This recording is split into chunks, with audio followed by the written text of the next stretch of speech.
نہ تلقین غزالی نظر آتی ہے، نہ پیچ و تاب راضی نظر آتے ہیں۔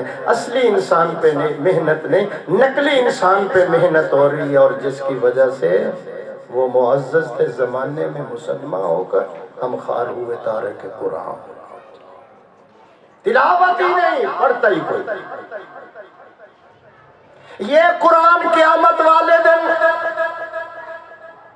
شفاعت نہیں کرے گا، شکایت کرے گا کہ 2 سال میں مسجد میں پڑھا رہتا تھا لیکن کوئی ہاتھ اٹھا کر بھی کھول کر مجھے نہیں پڑھتا تھا۔ یہ شفاعت نہیں کرے گا، شکایت کرے گا، فرد جرم لگے گی، 203 کا پرچہ ہو جائے گا۔ ابھی سے سوچ لو، وگرنہ حشر کے دن میرے سوال کا جواب تم سے ہو کے نہ ہو۔ میں کدھر چلا گیا؟ توجہ رکھنا ذرا۔ اج قصہ ہی مکا دیاں گا، آواز آئی ہوش نال چل، اج تیرا ہی قصہ مک جائے گا۔ ادھر نہ دیکھے بھائی، بیٹھے فرنٹ سیٹ پہ میری طرف۔ تقدیر اور تدبیر کی جنگ ہو رہی ہے۔ تقدیر، تدبیر۔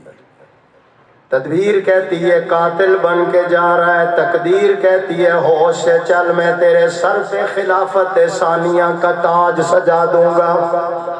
آواز کیوں نہیں آ رہی؟ پھر کہو ذرا۔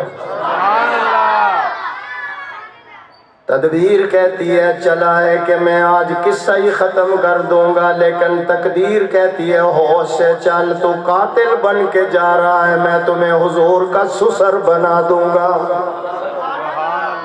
چلنے والے ذرا ہوش سے چل، تو قاتل بن کے آ رہا ہے، میں تمہیں شیر خدا کا داماد بنا دوں گا۔ چلنے والے ذرا ہوش سے چل، تو فرش پر بولے گا، میں عرش سے قرآن بنا دوں گا۔ چلنے والے ذرا ہوش سے چل، تو قاتل بن کے جا رہا ہے، میں تیرا محل جنت میں محمد کو آنکھوں سے دکھا دوں گا۔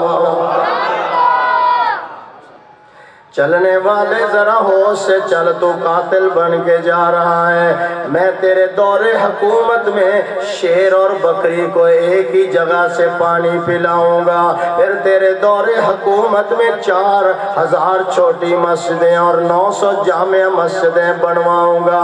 چلنے والے ذرا ہوش سے چل، تو قاتل بن کے جا رہا ہے، میں تیری بیٹی کو ام المومنین بنا دوں گا۔ چلنے والے ذرا ہوش سے چل، تو قاتل بن کے جا رہا ہے، میں تیری قبر ہی محمد کے روضے میں بنا دوں گا۔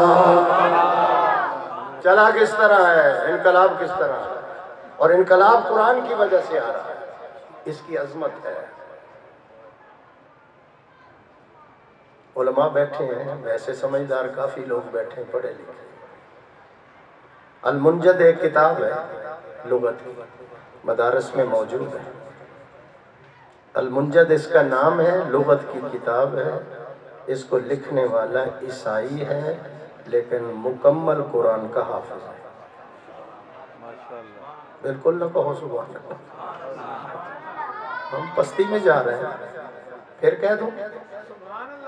ٹھہرو بھائی، ٹھہرو، بھائی بچے ٹھہرو، میں ذرا انقلاب لا رہا ہوں آپ کے دل میں، ہوش دلاتا ہوں، سوئے ہوئے کو جگاتا ہوں، بہت سوئے۔ المنجد کتاب لغت کی مدارس میں موجود ہوتی ہے،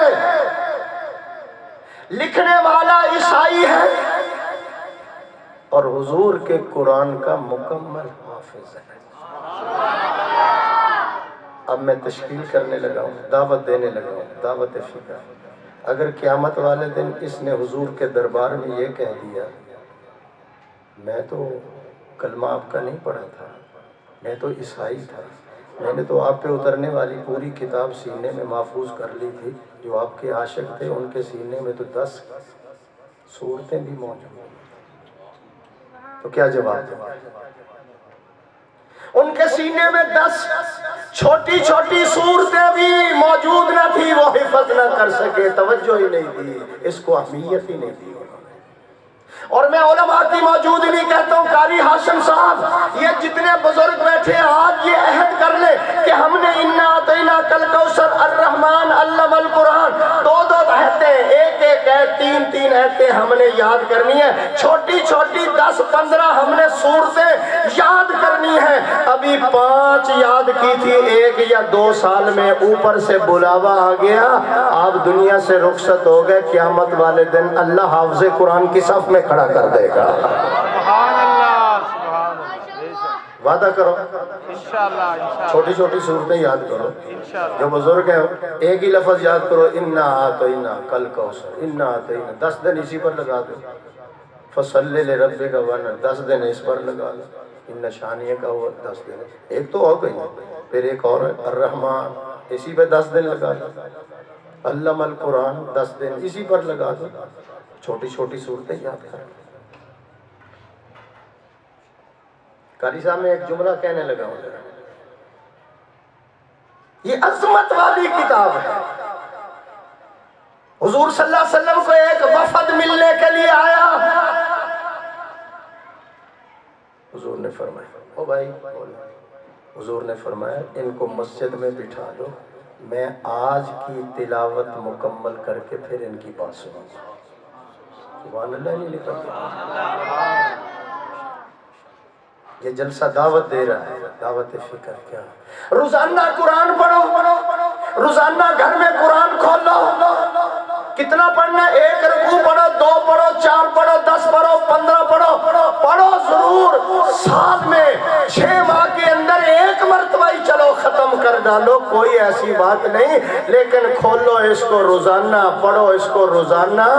آپ کہیں گے روزانہ جامی صاحب، او بھائی روزانہ کوئی مشکل ہے؟ روزانہ دوائی بھی تو 2 ٹائم کھاتے ہو، ٹیکا بھی شوگر کا 2 ٹائم لگاتے ہو، غسل روزانہ کرتے ہو، کپڑے روزانہ بدلتے ہو، سرما روزانہ ڈالتے ہو، تیل روزانہ لاتے ہو، کپڑے روزانہ، دفتر میں روزانہ جاتے ہو، چائے کئی مرتبہ روزانہ پیتے ہو، تو محمد کا قرآن نہیں پڑھ سکتے؟ انشاءاللہ، انشاءاللہ، یہ مشکل ہو گیا؟ تھوڑا پڑھو زیادہ۔ اور میں ایک اور بات کرنے لگا ہوں، ذرا تو میں آج کی تلاوت مکمل کر کے پھر ان کی بات سنوں گا، اس بات کو ذرا یاد رکھنا قاری صاحب۔ حضرت عثمان غنی رضی اللہ تعالی عنہ نے ایک پجامہ سلا رکھا تھا، پجامہ سلایا ہوا سی کادے واسطے؟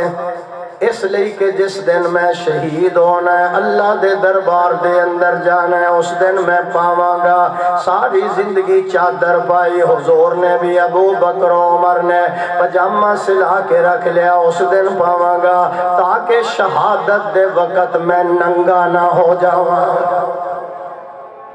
شہادت کے وقت ننگا نہ ہو جاؤں۔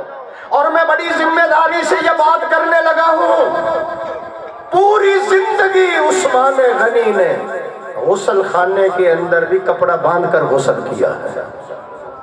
سبحان اللہ، اونچی کہہ دیو، یہ وہ صحابی ہے جس کو 22 مرتبہ لسان نبوت حضور کی زبان سے نکلا، 22 مرتبہ عثمان، ساری دنیا جنت کو تلاش کر رہی ہے، جنت میرے عثمان کو تلاش کر رہی ہے، کپڑا باندھ کے غسل کر رہے ہیں، اتنا صاحب ہے۔ قاری ہاشم صاحب میں ایک اور بات سنانے لگا، ادھر میرے بل بیٹھو بھائی، اینڈ کا مالے میرے بل۔ حضور صلی اللہ علیہ وسلم اس طرح بیٹھے سن ٹیک لا کے، اب پنڈلی تے کپڑا کوئی نہیں سی، ننگی سی، ٹیک لا کے بیٹھے۔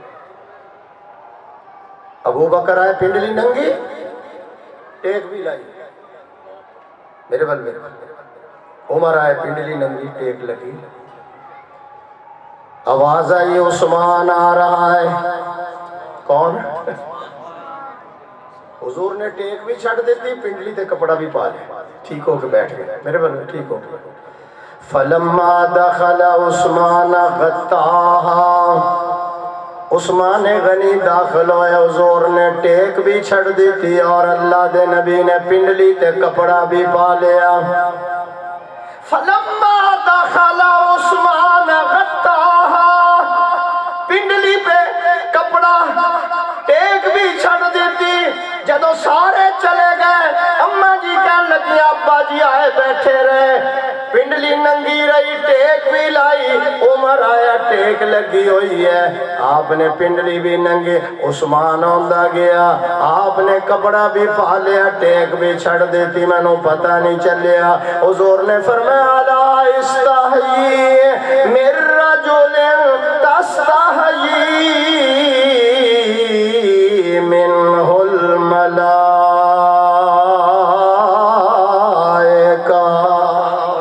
سبحان اللہ سبحان اللہ. اے میرا او شاگرد ہے اے دیکھو لو تو جنت دے فرشتے بھی حیا کردے نے, میں محمد کیوں نہ حیا کر. دسنا میں کی جانا سی ایس جملے لی میں محنت کی. شہادت دا دن آیا, جمعے کا دن, حضور نے بشارت سنا, فرمایا دروازہ کھول دو. پجامہ پہن لیا, 20 غلام آزاد کر دیے. فرمایا نیلا, بیوی کا نام لیلا تھا, نیلا وہ میرا قرآن مجید لے کر آؤ, آج میری شہادت کا دن ہے تاکہ آج کی تلاوت بھی قضا نہ ہو. تھوڑا آہستہ کہہ دو, نظر نہ لگ جائے, تھوڑا آہستہ کہہ دو. وہ لے آؤ تاکہ آج کی میری تلاوت بھی قضا نہ ہو جائے. کیوں نہیں پڑھتے مسلم؟ آیا عمر, رستے سے نعیم بن عبداللہ مل گیا. خیر ہے بھائی, کدھر جا رہے ہیں؟ اکھا سرخ نے, تلوار میان تو باہر, خیر تے ہے. کہنے لگے ہونے تھے تسی استغفر اللہ کہنا, ارید ان اقتل محمدہ, کہو استغفر اللہ. سارے کہہ دیو استغفر اللہ. میں حضور کو قتل کرنے جا رہا ہوں. اور بھئی کیوں قتل کرتے ہو؟ جنہیں قرآن پڑھتا ہے, جنہیں کیڑے کرتا ہے, بیوی سن لے, خامد سن لے, بیوی کے نہیں, اس لیے میں آج قصہ ہی ختم کر دوں گا. حضرت نعیم بن عبداللہ کہنے لگے, اور ادھر بعد میں جانا, پہلے اپنی ہمشیرہ کے گھر کا جائزہ لے لو. تمہاری ہمشیرہ کا گھر جو ہے وہ بھی حضور کے مدرسے کی شاخ بن چکی ہے. سبحان اللہ سبحان اللہ. یہ دیکھو نا, قاری عبدالقیوم صاحب کے والد نے مکان وقف کیا ہوا, یہ مکان تھا ان کا, تھوڑی قربانی.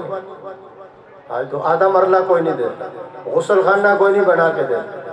قاری عبدالقیوم صاحب کے والد کی تمنا تھی کہ میرا کوئی ایسا سلسلہ خدا بنا دے کہ میرے مرنے کے بعد بھی صدقہ جاریہ ہو جائے.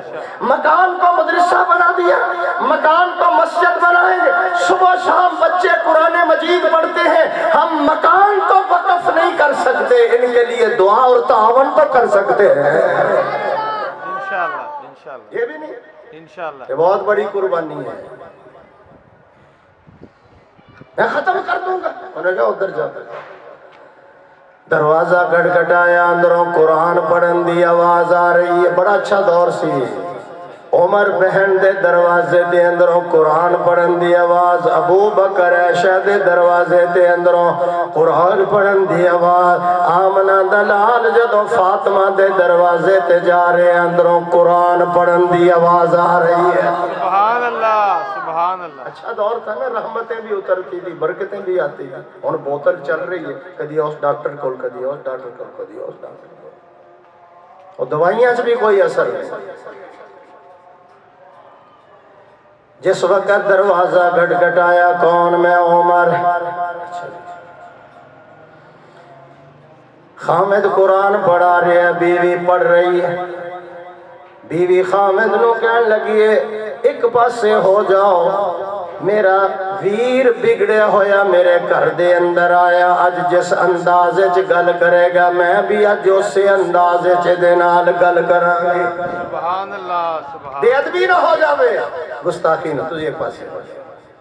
ساری تقریر دا خلاصہ, فاطمہ بنت خطاب دوڑی, انہیں دوڑ گئے, اپنے گھر دا دروازہ عمر لئی کھولیا. رب نے عمر لئی ایمان دا بوا کھولیا.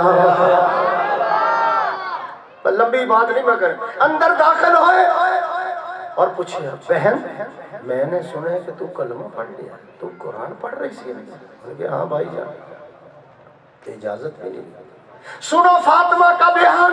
فاطمہ کہنے لگی, بھائی جان جب کسی کے ذہن میں عشق حقیقی کا شعور پیدا ہو جائے, جب قریب المرگ مریض کو مسیحا مل جائے, جب متلاشی کو منزل مل جائے, جب بھٹکے ہوئے کو رہبر مل جائے, آیات قرآنی سن کر ایمان لانا جرم ہے. میں اس جرم کا 1000 مرتبہ اقرار کرتی ہوں. بھائی جان ہوش کے اندر آ, مارنا شروع کیا, زمین پہ گر گئی, خون کا فوارہ نکلا. ہوش کے اندر آ بھائی جان, تو بھی خطاب کا بیٹا ہے, میں بھی خطاب کی بیٹی ہوں. جس ماں کی چھاتی سے تو نے دودھ پیا, اسی ماں کی چھاتی سے میں نے دودھ پیا. اگر تو کفر کی یاری نہیں چھوڑتا, میں محمد کی تابعداری نہیں چھوڑتی. تمہیں سرداری پہ